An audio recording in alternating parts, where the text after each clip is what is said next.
ఈరోజు ఈ మీడియా సమావేశానికి వచ్చిన పత్రికేయ మిత్రులు మీడియా మిత్రులందరికీ స్వాగతం. ఈరోజు ఈ మీడియా సమావేశాన్ని ఉద్దేశించి శ్రీ పాయల్ శంకర్ గారు, ఆదిలాబాద్ ఎమ్మెల్యే గారు ఈ మీడియా సమావేశాన్ని తీసుకుంటారు. వారితో పాటు రాష్ట్ర అధికార ప్రతినిధి సంగప్ప గారు, రాష్ట్ర కార్యవర్గ సభ్యులు అశోక్ ముస్తాపురి గారు, ఆదిలాబాద్ జిల్లా అధికార ప్రతినిధి జ్యోతిరెడ్డి గారు, అట్లాగే నేను అమర్నాథ్ రాష్ట్ర అధికార ప్రతినిధి పాల్గొంటున్నాము. పాయల్ శంకర్ గారు ఈ మీడియా సమావేశాన్ని కొనసాగించేందుకు కోరుతున్నాం.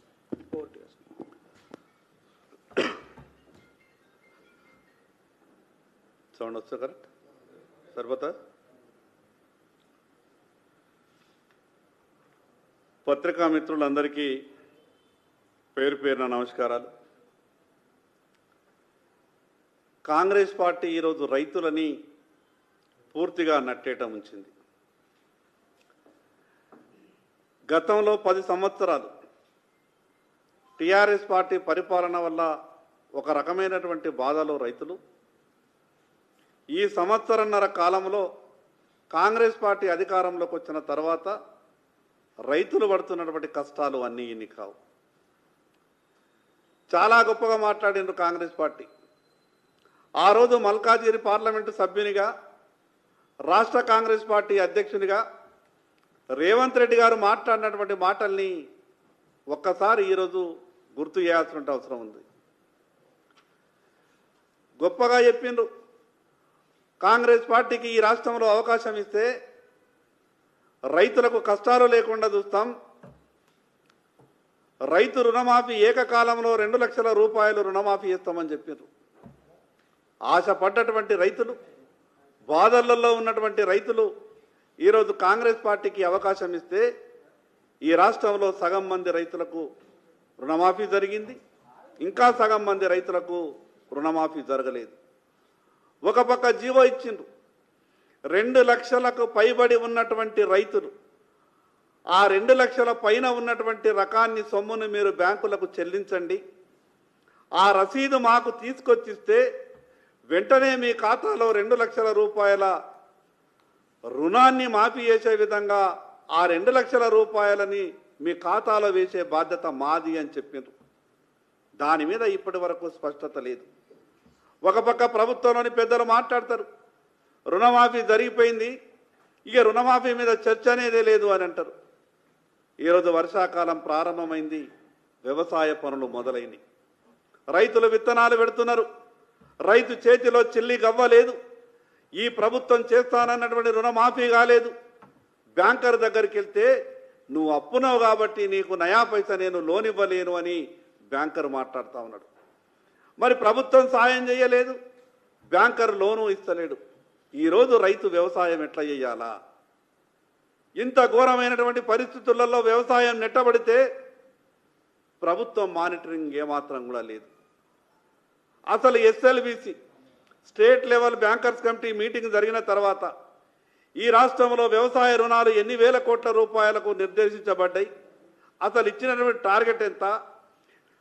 ఎస్ఎల్బిసి మీటింగ్ అయిన తర్వాత డిఎల్బిసి జిల్లా లెవెల్లో మీటింగ్స్ జరగాల, అసలు ఇంకా సగం జిల్లాలలో డిఎల్బిసి మీటింగ్లు కూడా జరగలేదు, బ్యాంకర్లతో ఇప్పటివరకు కోఆర్డినేషన్ లేదు, వ్యవసాయ రుణాలు ఎన్ని వేల కోట్లు ఇచ్చిందో ఇప్పటిదాకా ప్రభుత్వానికి సమాచారం లేదు. మరి ఈ రకమైనటువంటి గందరగోళమైన పరిస్థితులు ఉంటే ఈ రాష్ట్రంలో రైతులు ఏం కావాలా? చాలా గొప్పగా మాట్లాడింది కదా, కాంగ్రెస్ పార్టీకి అధికారం వస్తే రైతులు సంతోషంగా ఉంటారని చెప్పారు. ఇదేనా రైతులకు సంతోషం ఉండే విషయం? నరేంద్ర మోడీ గారు గొప్ప ఆలోచనతోని దేశ ప్రధానమంత్రి పదవి చేపట్టిన వెంటనే ఈ దేశంలో ఉన్నటువంటి రైతులందరినీ కూడా ఆదుకోవాలని ప్రధానమంత్రి ఫసల్ బీమా అనే పథకాన్ని తీసుకొచ్చిండు. ప్రధానమంత్రి ఫసల్ బీమా పథకం వచ్చిన తర్వాత దేశంలో ఉన్నటువంటి రైతులంతా కూడా సంతోషాన్ని వెలిబుచ్చిండ్రు.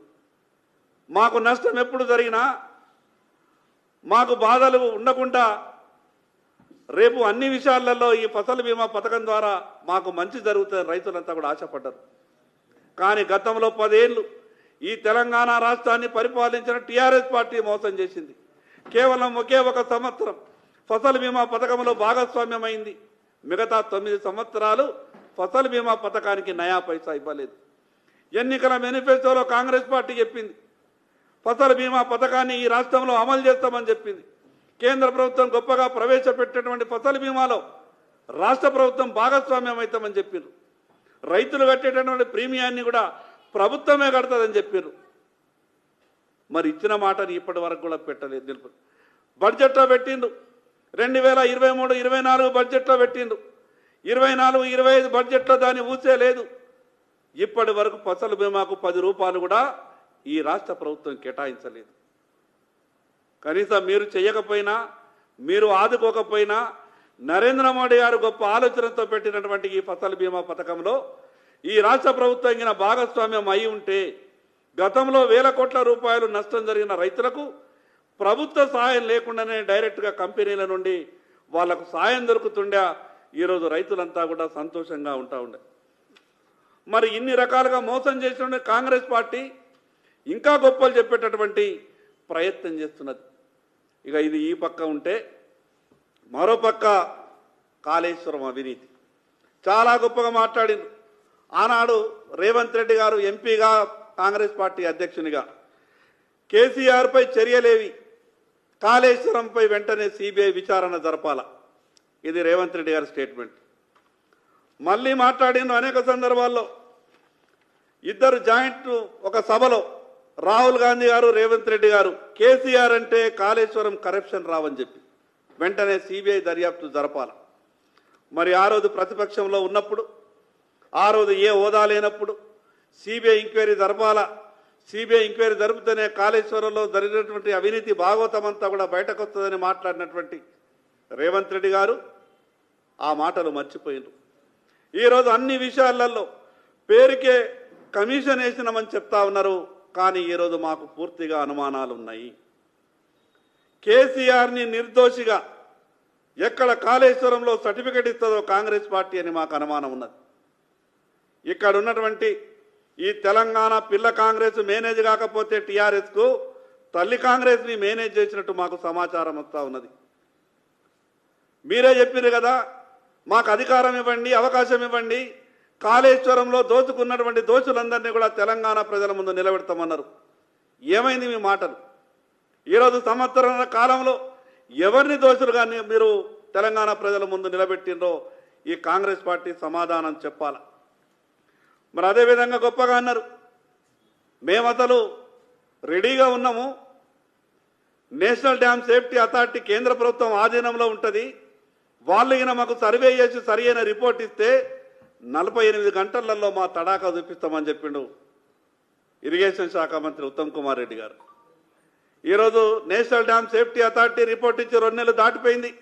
ఏమైనా 48 గంటలు, 48 గంటలలో దోషుల మీద చర్యలు తీసుకుంటాం, కేసులు పెడతాం, కటకటాల్లోకి లోపలేస్తామని చెప్పినటువంటి మీరు ఈరోజు national dam safety authority report ఇచ్చిన తర్వాత 2 నెలలు దాటిన తర్వాత కూడా మీరు తీసుకుంటున్నటువంటి చర్యలేమో ఇప్పటిదాకా చెప్పేటటువంటి ప్రయత్నం చేయలేదు. చాలా విషయాలు దాగి ఉన్నాయి దీంట్లో. ఈరోజు టెక్నికల్ విషయాల మీద విచారణ జరుపుతున్నామని చెప్తా ఉన్నారు. అవినీతి ఒక్క విషయంలో లేదు, కాళేశ్వరంలో ప్రతి అంశంలో అవినీతి ఉంది. అసలు కాళేశ్వరం అనే కథని మొదలు పెడితే మొదటి అక్షరం నుంచి చివరి పేజీ వరకు ప్రతి ఒక్క విషయంలో అవినీతి దాగి ఉంది.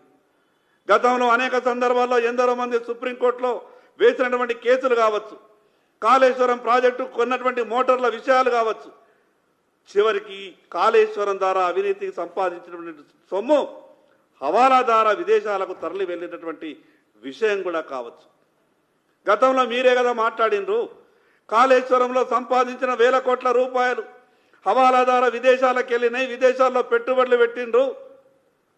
మరి ఆ రకంగా మాట్లాడినటువంటి మీరు, సిబిఐ ఎంక్వైరీ కోరినటువంటి మీరు ఈరోజు ఎందుకు మాట మారుస్తున్నారు? ఈరోజు అంతర్జాతీయంగా విచారణ విషయాలు ఏదైనా జరపాలంటే, వెలుగులోకి రావాలంటే ఈ రాష్ట్ర పరిధిలో ఉన్నటువంటి విచారణ సంస్థలు విచారణ చేస్తే వాస్తవాలు బయటకు వచ్చేటటువంటి అవకాశాలు చాలా తక్కువ. ఈరోజు దాంట్లో జరిగినటువంటి అవినీతి ద్వారా వచ్చినటువంటి సొమ్ముని విదేశాలకు తరలిస్తే అది అంతర్జాతీయంగా జరగాల్సిన విచారణలో సిబిఐకి మీరు ఇస్తేనే రేపు వేరే మిగతా దేశాలకు సంబంధించిన సహకారం తీసుకొని కూడా అక్కడ విచారణ జరపాల్సి వస్తుంది. సిబిఐకి విచారణ ఇస్తేనే ఈ కాళేశ్వరం అవినీతి బయటపడేటటువంటి అవకాశాలు ఉంటాయి. మళ్ళీ మాట్లాడతారు కాంగ్రెస్ పార్టీ వాళ్ళు, భారతీయ జనతా పార్టీ బీఆర్ఎస్ కలిసి పనిచేస్తున్నాయని మాట్లాడతారు. నిజంగా ఆ మాటలు మాట్లాడే ముందు ఒక్కసారి మీ కాంగ్రెస్ పార్టీ చరిత్ర గురించి మీరు ఆలోచించాలి. ఎవరు పోటీ చేసిండ్రు బీఆర్ఎస్తో కలిసి? ఎవరు ఈ రాష్ట్రంలో కేంద్రంలో అధికారం పంచుకున్నారు బీఆర్ఎస్ పార్టీతో? కాంగ్రెస్ బీఆర్ఎస్ పార్టీ కలిసి పోటీ చేసినాయి, కలిసి రాష్ట్రంలో అదేవిధంగా దేశంలో అధికారాన్ని పంచుకున్నాయి. ఈరోజు నిఖార్తుగా ఈ దేశాన్ని గొప్పగా పరిపాలిస్తున్నటువంటి భారతీయ జనతా పార్టీ ఏదో రాజకీయాల లాలూచి కొరకు తప్పు చేసిన పార్టీలతో కానీ తప్పు చేసినటువంటి ప్రతినిధులతో కానీ కలిసిపోయేటటువంటి అవకాశం ఎక్కడా ఉండదు. ముఖ్యమంత్రి గారు గొప్పగా మాట్లాడింది, మాకు కేంద్ర ప్రభుత్వ సహకారం ఉంటే ఇంకా ముందుకు పోతున్నామని. లక్షల కోట్ల రూపాయలు తెలంగాణ రాష్ట్రానికి డబ్బులు వస్తున్నాయి. అదేవిధంగా మీరు జరుపుతున్నటువంటి ఫోన్ ట్యాపింగ్ విషయంలో ఈరోజు కేంద్ర ప్రభుత్వం సహకారం లేకుంటే ప్రభాకర్ రావు అనే వ్యక్తి హైదరాబాద్కు పరుగులు తీసుకుంటూ వస్తుండేనా? కేంద్ర ప్రభుత్వం సహకరిస్తున్నది కాబట్టి, కేంద్ర ప్రభుత్వం భయం ఉన్నది కాబట్టి ఈరోజు ఫోన్ ట్యాపింగ్ విషయంలో ప్రభాకర్ రావు అనే వ్యక్తి పరుగులు తీసుకుంటా హైదరాబాద్కు వచ్చిండు. అందుకే కాంగ్రెస్ పార్టీకి చెప్పదలుచుకున్నాం, భారతీయ జనతా పార్టీ మీద మా రాష్ట్ర పార్టీ అధ్యక్షులు కేంద్ర మంత్రి కిషన్ రెడ్డి గారి మీద మాట్లాడేటప్పుడు ఒకటికి రెండు సార్లు ఆలోచించి మాట్లాడితే బాగుంటుంది. ఒక పక్క మాట్లాడతారు, ఈ రాష్ట్రం నుండి కేంద్రంలో ప్రాతినిధ్యం వహిస్తున్నటువంటి మంత్రులు సహకరిస్తే తెలంగాణ రాష్ట్రం అన్ని రకాలుగా అభివృద్ధి చెందుతారు. మరోపక్క సంబంధం లేనటువంటి రాజకీయ విమర్శలు చేస్తారు. అసలు ఏంటిది మీ స్టాండ్? ఈ రాష్ట్రంలో ఎన్నో పథకాలు అమలవుతున్నాయనంటే ఈ రాష్ట్రం నుంచి ప్రాతినిధ్యం వహిస్తున్నటువంటి కేంద్ర మంత్రి కిషన్ రెడ్డి గారు కావచ్చు, అదేవిధంగా మరో మంత్రి బండి సంజయ్ కుమార్ గారు కావచ్చు, అడుగడుగున ప్రతి ఒక్క విషయంలో తెలంగాణ రాష్ట్రానికి కావాలని పట్టుబట్టి నిధులు తెస్తా ఉన్నారు. ఈరోజు గ్రామాలలో అమలవుతున్నటువంటి పథకాలు, ఈరోజు ఈ రాష్ట్రంలో జరుగుతున్నటువంటి అభివృద్ధి కేంద్ర ప్రభుత్వ నిధుల మీదనే ఆధారపడ్డది. ఈ రాష్ట్ర ఆర్థిక పరిస్థితి పూర్తిగా అల్లకల్లోలంగా ఉన్నది. ఈ రాష్ట్ర ఆర్థిక పరిస్థితి పూర్తిగా దిగజారిపోయింది. నిజంగా మీకు కేంద్ర ప్రభుత్వం సహకరించకుంటే, కేంద్ర ప్రభుత్వం నుంచి వేల కోట్ల లక్షల కోట్ల రూపాయలు రాకుంటే ఈ తెలంగాణ రాష్ట్రంలో జరుగుతున్నటువంటి అభివృద్ధి పనులు కావచ్చు, పథకాలు కావచ్చు, ఎక్కడి నుంచి వస్తున్నాయో మీరు సమాధానం చెప్పాలా. భారతీయ జనతా పార్టీ ఒక గొప్ప ఆలోచనతో ముందుకు పోతుంది. కేవలం ఎన్నికల సమయంలో మాత్రమే రాజకీయాలంటది. ఎన్నికల తర్వాత అభివృద్ధి మంత్రాన్ని జపిస్తూ మాత్రమే ఏ రాష్ట్రంలో ఏ రాజకీయ పార్టీ అధికారంలో ఉన్నదనేది ఎక్కడ కూడా భారతీయ జనతా పార్టీ చూడలే.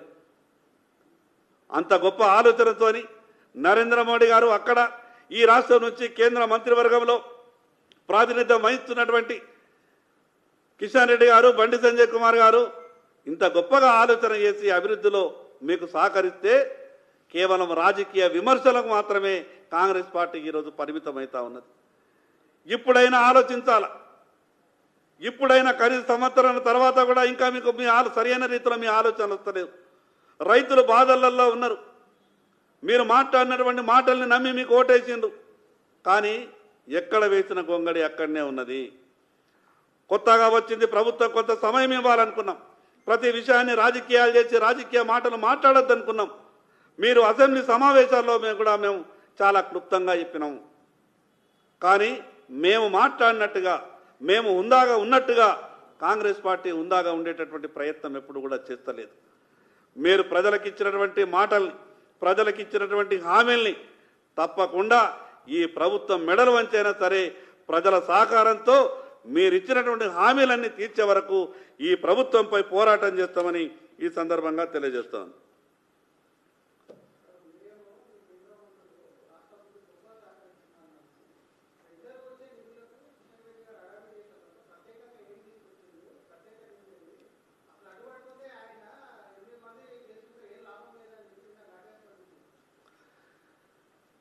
ఎనిమిది మంది ఎంపీలు గెలిచిన తర్వాత ఈ రాష్ట్రంలో 3 ఎమ్మెల్సీ ఎన్నికలు వచ్చినాయి.